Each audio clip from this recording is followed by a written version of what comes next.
दोस्तों, अपने YouTube channel Bhaskar class में आपका स्वागत है। मैं आपका बहुत ही अभिनंदन करता हूं और मैं आज एक्सरसाइज नंबर प्रश्नावली 3G, जो कि सभी स्टूडेंटों को खतरनाक लगती है ना, बहुत खतरनाक, तो वो बहुत सरल है, ठीक है ना, इजी है। जो हिंदी वाले क्वेश्चन होते हैं, किस टाइप से समझनी चाहिए हमें, किस तरीके से नहीं समझनी चाहिए, ठीक है ना, उसके बारे में आज मैं बात करना चाहता हूँ। 3G, जो कि कौन सी एक्सरसाइज है, 3G। 3M मैंने करा दी है और एक से लेकर उसमें पूरे क्वेश्चन है वो इतने करा दिए, ठीक है ना। आज मैं 3G एक्सरसाइज लेकर चलता हूँ और आपने मेरा अभी तक चैनल सब्सक्राइब नहीं किया तो प्लीज़ सब्सक्राइब कर लीजिए और बेल आइकन दबाइए, जिसको आपको नई नई वीडियो देखने के लिए मिले, ठीक है ना। और मैं तुम्हें हिंदी क्वेश्चन इस तरीके से कराऊंगा चूँकि बेहतर तरीके से समझ में आए, अच्छी तरीके से समझ में आएंगे। जैसे कि क्वेश्चन बोलता है, क्वेश्चन की भाषा किस तरीके से है। अगर आप क्वेश्चन की भाषा समझ गए, यदि आप क्वेश्चन की भाषा समझ जाते हो तो क्वेश्चन बढ़िया तरह से कर सकते हो। अगर आप क्वेश्चन की भाषा नहीं समझ पाओगे तो क्वेश्चन नहीं कर पाओगे, ठीक है। पहले मैं बेसिक तरीके से बात करता हूँ, बेसिक तरीके में बात करता हूँ। बेसिक तरीका क्या है, तो एक्सरसाइज नंबर कितनी है, 3G है। एक्सरसाइज है जो हमारी एक्सरसाइज तुम्हारी एक्सरसाइज है वो 3G है, ठीक है ना, कौन सी, जी। तो उसमें हिंदी वाले क्वेश्चन किस तरीके से आते हैं, पूर्व और पहले। जब पूर्व और पहले आता है हिंदी में तो किस तरीके से जोड़ते हैं, गुना आता है, ठीक है ना, गुना, 2 गुना, 3 गुना, 4 गुना, किस तरीके से आता है, ठीक है ना। तो बात करते हैं पूर्व और पहले। पूर्व और पहले एक ही बात होती है। पूर्व और पहले आए तो क्या एक ही बात होती है, या तो पूर्व आ जाए या फिर पहले आ जाए। पूर्व का मतलब भी पहले होता है और पहले का मतलब पूर्व होता है। तो उसके लिए क्या करना पड़ता है हमें, वर्ष, जैसे 3 वर्ष पूर्व, 3 वर्ष पहले, ठीक है ना, 3 वर्ष पूर्व या 3 वर्ष पहले आता है तो उसमें क्या करते हैं, उन वर्षों को घटा देते हैं। क्या करते हैं, हम घटाते हैं, ठीक है, घटाते हैं, ठीक है। हिंदी में जो क्वेश्चन आते हैं पूर्व या पहले आता है तो उसमें क्या करते हैं, घटाते हैं। 3 वर्ष पूर्व आया तो 3 वर्ष उसमें से घटा देंगे। 4 वर्ष पूर्व आया तो 4 वर्ष पूर्व घटा देंगे, दोनों की एजों में से। जैसे 3 वर्ष पूर्व मेरे पिताजी की उम्र इतनी थी तो घटाते हैं, क्या कहते हैं, 10 वर्ष पूर्व इतनी थी तो 10 घटा देंगे। 20 वर्ष पूर्व कितनी थी तो 20 घटा देंगे, है, पूर्व पहले में घटाते हैं। अगर बाद आए या आए पश्चात, क्या आए, पश्चात, तो क्या करते हैं, जोड़ते हैं। तो हम क्या करते हैं, उसमें जोड़ते हैं, ठीक है। जैसे 3 वर्ष बाद तो 3 जोड़ देंगे, 3 वर्ष बाद, 5 वर्ष बाद, किस तरीके से है, ठीक है ना। जो 3D एक्सरसाइज है वो हिंदी लेवल की है और वो भी बहुत बढ़िया क्वेश्चन है, ठीक है ना, अच्छे हैं, इस तरीके से समझ में आएगा बहुत बढ़िया तरह से, ठीक है ना। उसमें 2 चर वाले रेखीय समीकरणों की बात करते हैं। 2 चर वाले रेखीय समीकरण की तरीके से होते हैं, क्योंकि हम बात भी करें 3G, तीसरा जो चैप्टर है हमारा 2 चर वाले रेखीय समीकरण के बारे में ही बात करने के लिए दिया गया, ठीक है ना। तो अब बिना टाइम वेस्ट किए हुए स्टार्ट करते हैं वीडियो। तो पूर्व पहले आपको समझ में आया होगा, बाद और पश्चात समझ में आया होगा। पूर्व का मतलब होता है घटाना, पहले का मतलब भी घटाना होता है। जोड़ना, बाद या पश्चात, तो क्या होता है, जोड़ना होता है। 2 वर्ष जोड़ दो, 3 वर्ष जोड़ दो, इस तरीके से होता है, ठीक है ना। अब 2 गुना, 3 गुना, 4 गुना, किस तरीके से है। और बात करते हैं तुलना, इसमें तुलना की जाती है। बाप और बेटे में तुलना की है, बेटी या माँ में तुलना की जाए, है, किस तरीके से तुलना की जाती है, तो उसके बारे में बात करते हैं। दोनों को बराबर रखते हैं, ठीक है ना, दोनों को क्या रखते हैं, बराबर रखते हैं। किस तरीके, दोनों को बराबर रखते हैं तब तरीके से, ठीक है ना। तो बिना टाइम वेस्ट किए हुए हम क्वेश्चन नंबर पहले की तरफ चलते हैं। पहला हमारा क्वेश्चन क्या है, इस तरीके से देखिए। तो पहला क्वेश्चन क्या है, देख लीजिए क्या है, कह रहा है, एक पिता की आयु, एक पिता की आयु, एक पिता की आयु उसके पुत्र की आयु से 4 गुनी है। 7 वर्ष बाद पिता की आयु पुत्र की आयु की 2.5 गुनी हो जाएगी। पिता और पुत्र की बात चल रही है इसमें, ठीक है ना। तो पहला क्वेश्चन है, एक पिता की आयु पुत्र की आयु से 2.5 गुनी है, किस तरीके से, ठीक है ना। तो देखिए आपका पहला क्वेश्चन है, एक पिता की आयु उसके पुत्र की आयु से 4 गुनी है। 7 वर्ष बाद पिता की आयु पुत्र की आयु 2.5 गुनी हो जाएगी। तो वर्तमान आयु ज्ञात करनी और कह रहा है निम्नलिखित घटनाओं को समीकरण द्वारा व्यक्त कीजिए। समीकरण बनाने हैं पर हम हल भी करेंगे, ठीक है ना। ये लिखेंगे, माना कि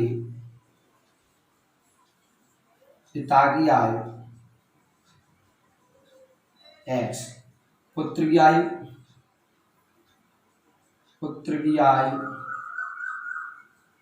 y। ठीक है, पिता और पुत्र की आयु। ठीक है ना। शर्त नंबर 1 के अनुसार चलेंगे। शर्त नंबर क्या है, शर्त हमारी क्या है, एक पिता की आयु उसके पुत्र की आयु की 4 गुनी है।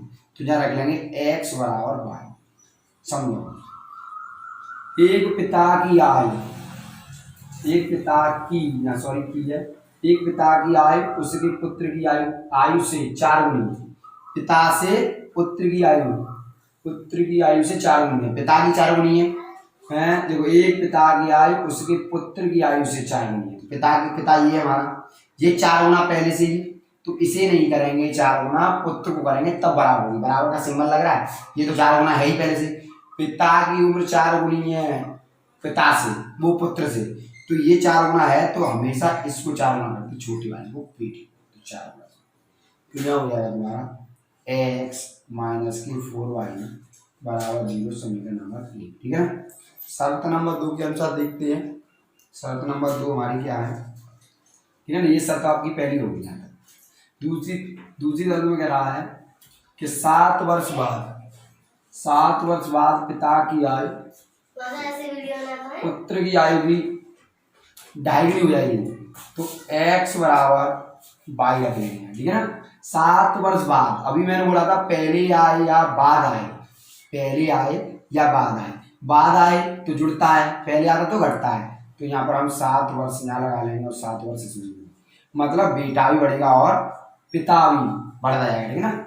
और कह रहा है 7 वर्ष बाद पिता की आयु पुत्र की आयु, फिर भी पिता की आयु हो रही है 2.5 गुनी, तो हमेशा पुत्र मतलब छोटे गुना करते हैं। ठीक है ना। तो इसमें नहीं करेंगे, बाप में नहीं करेंगे, बेटे में करेंगे 2.5 का, और 2.5 होता है 5/2। ठीक है ना। इस 2.5 को मैं क्या लिख सकता हूँ, इस 2.5 को 2.5 जो 2.5 है लिख सकता हूँ 2.5/10, इससे काट दूंगा तो 5/2 कितना आएगा 2, सॉरी हाँ 5/2, 5 से 2। अब यहाँ पर 1 मान के कैंची गुणा करता हूँ, इसका जो गुणा करूँगा 2x प्लस के 14 बराबर, इसका जो 5y और प्लस के 35। ठीक है ना। 7 पर 35, 2 का गुणा। अब y इधर लेके आएंगे तो 2x माइनस के 5y बराबर 35 माइनस के 14, तो ये हो जाएगा 2x माइनस के 5y बराबर कितना हो जाएगा 1 और 2, 21, समीकरण नंबर 2।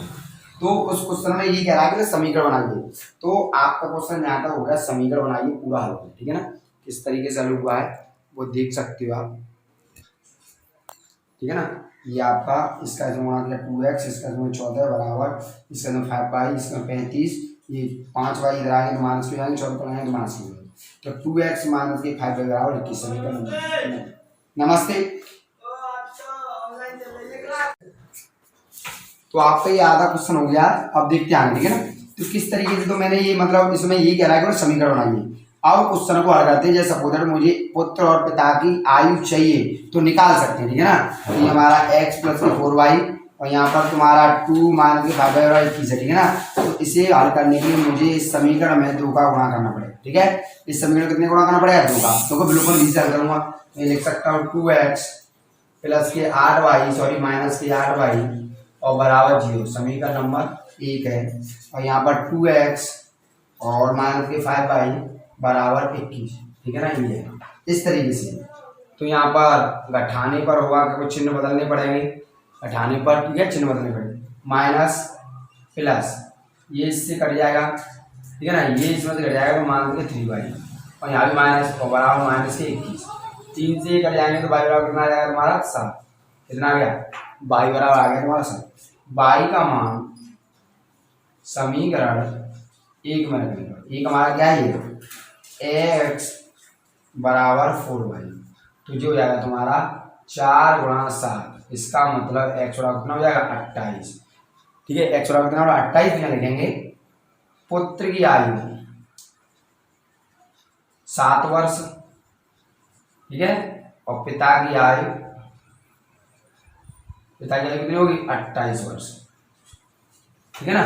पुत्र की आयु 7 वर्ष और पिता की आयु 28 वर्ष निकल आएगी अगर हम इसे हल करेंगे तो। अगर हल नहीं करेंगे, इतना ही रखेंगे तो आएगी। ठीक है ना। इस तरीके से दूसरा क्वेश्चन है आपका, इसका ये दूसरा क्वेश्चन है। दूसरे क्वेश्चन में क्या कह रहा है, दूसरे क्वेश्चन में कह रहा है किसी भिन्न के अंशतः हर प्रत्येक में एक जोड़ दिया जाए तो भिन्न का मान 5/6 हो जाता है, परंतु यदि अंश और हर प्रत्येक में से एक घटा दिया जाए तो भिन्न का मान 4/5 हो जाता है। तो ये उपयुक्त समीकरण ज्ञात कीजिए, केवल समीकरण ज्ञात करना है, ठीक है ना। यदि किसी भिन्न के अंश तथा हर प्रत्येक में एक जोड़ दिया जाए तो भिन्न का मान 5/6 हो जाता है, ठीक है ना, परंतु यदि अंश और दोनों में एक जोड़ दिया जाए तो भिन्न का मान 4/5 हो जाता है। तो ये उपयुक्त समीकरण निकालना, ठीक है ना। क्वेश्चन नंबर दूसरा है, तो हमारी इसमें सबसे पहले ये मानते हैं माना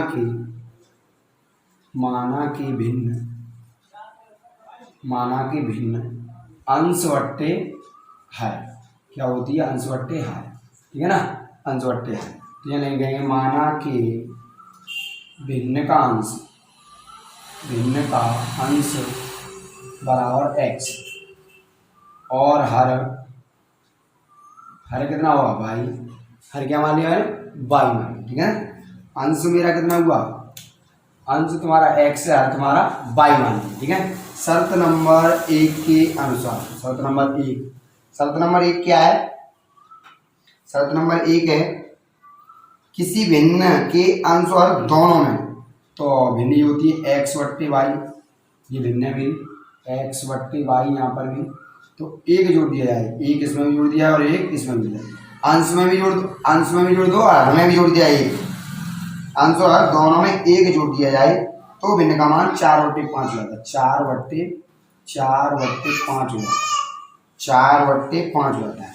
अब क्रॉस मल्टीप्लाई कर दो, ठीक है, इसका गुणा कराएंगे 5x प्लस के 5 नमस्ते बराबर 4x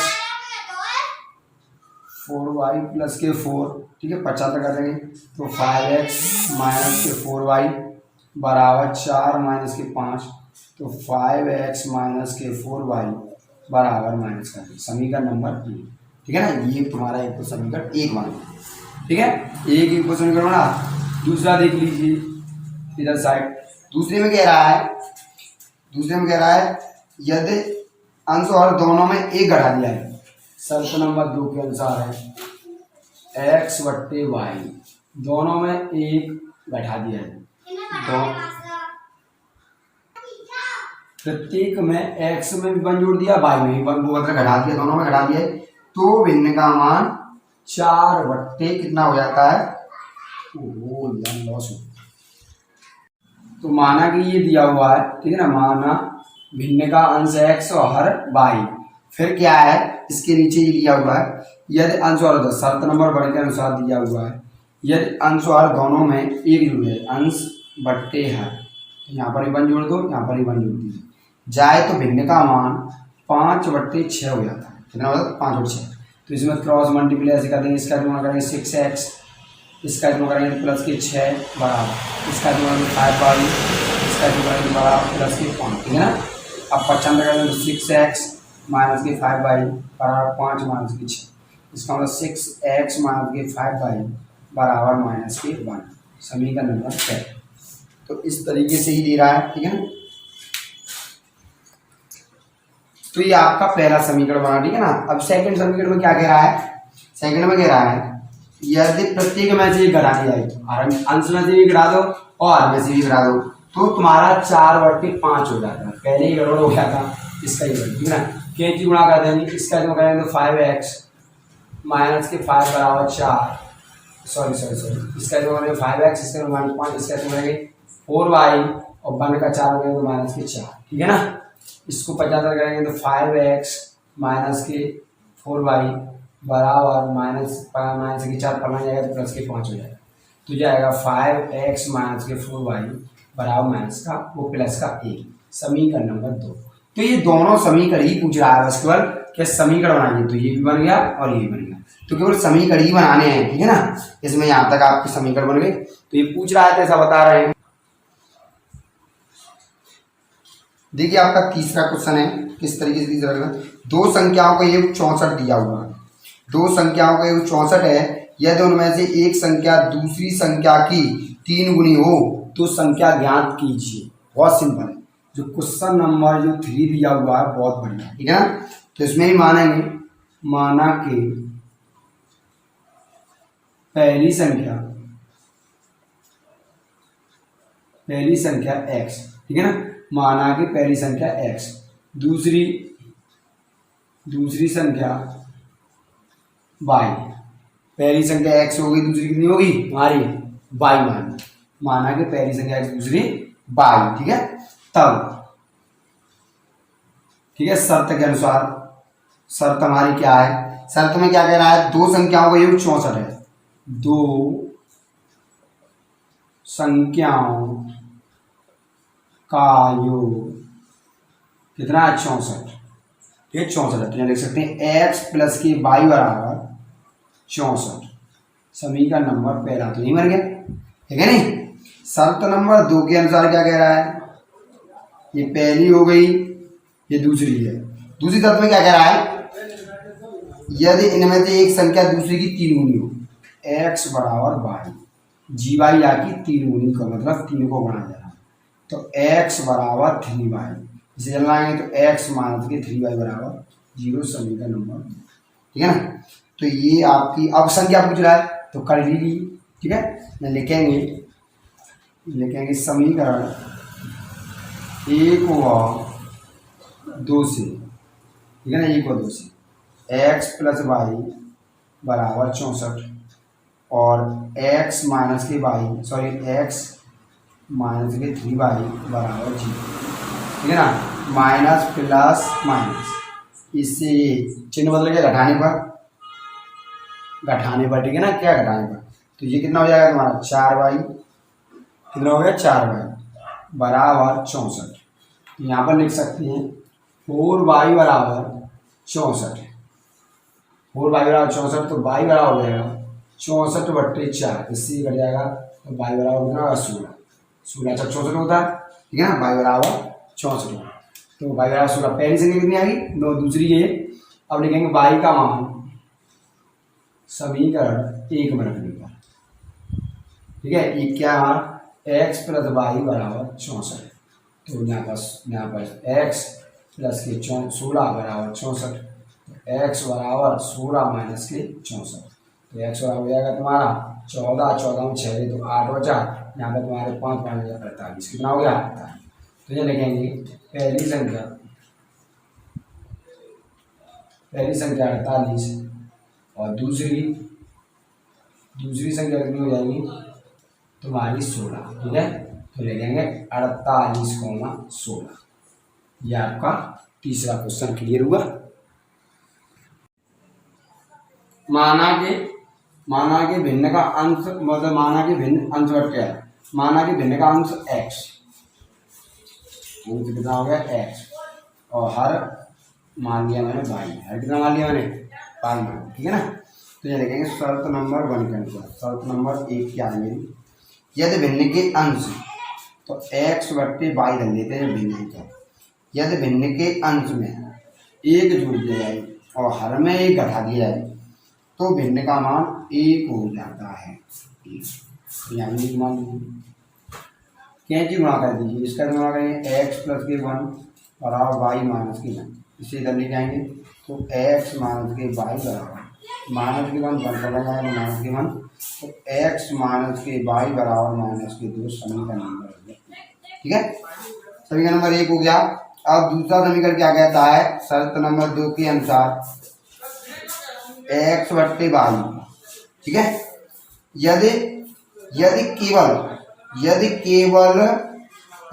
केवल अंश में, मतलब यदि केवल हर में 1 जुड़ जाए तो हर में यहाँ 1 जोड़ दीजिए, y प्लस के 1 कर दिया बराबर भिन्न का मान 1/2, कितना 2, कैसे गुणा करेंगे, इसका गुणा करेंगे तो 2x बराबर y प्लस के 1, जब पक्षांतर करूँगा मैं तो 2x माइनस के y बराबर 1, समीकरण नंबर 2, ठीक है। तब समीकरण 1 व 2 से, ठीक है, तो यानी कि x माइनस के y बराबर माइनस के 2 और 2x माइनस के वाई बराबर 1। ठीक है ना, माइनस प्लस माइनस ये कट जाएगा, ये इसमें से कट जाएगा तो माइनस के 1x और माइनस के 3 आएंगे, माइनस से माइनस कट गया, x और आ गया 3, कितना आ गया 3। x का मान समीकरण 1 में रखने पर x माइनस के वाई बराबर हो जाएगा x माइनस के वाई बराबर माइनस के 2, यहाँ पर हम 3 रख देंगे, माइनस के वाई बराबर माइनस के 2, ये 3 करना है तो इसका हो जाएगा प्लस का माइनस का, सॉरी, तो माइनस के वाई बराबर कितना, माइनस के 5, माइनस से माइनस कट गया, वाई बराबर आ गया तुम्हारा 5। अब हमने भिन्न क्या मानी थी, भिन्न हमारी थी भिन्न बराबर अंश बट्टे हर, तो x बट्टे वाई, इसका मतलब 3/5, भिन्न क्या होनी हमारी 3/5। जो आपका ये क्वेश्चन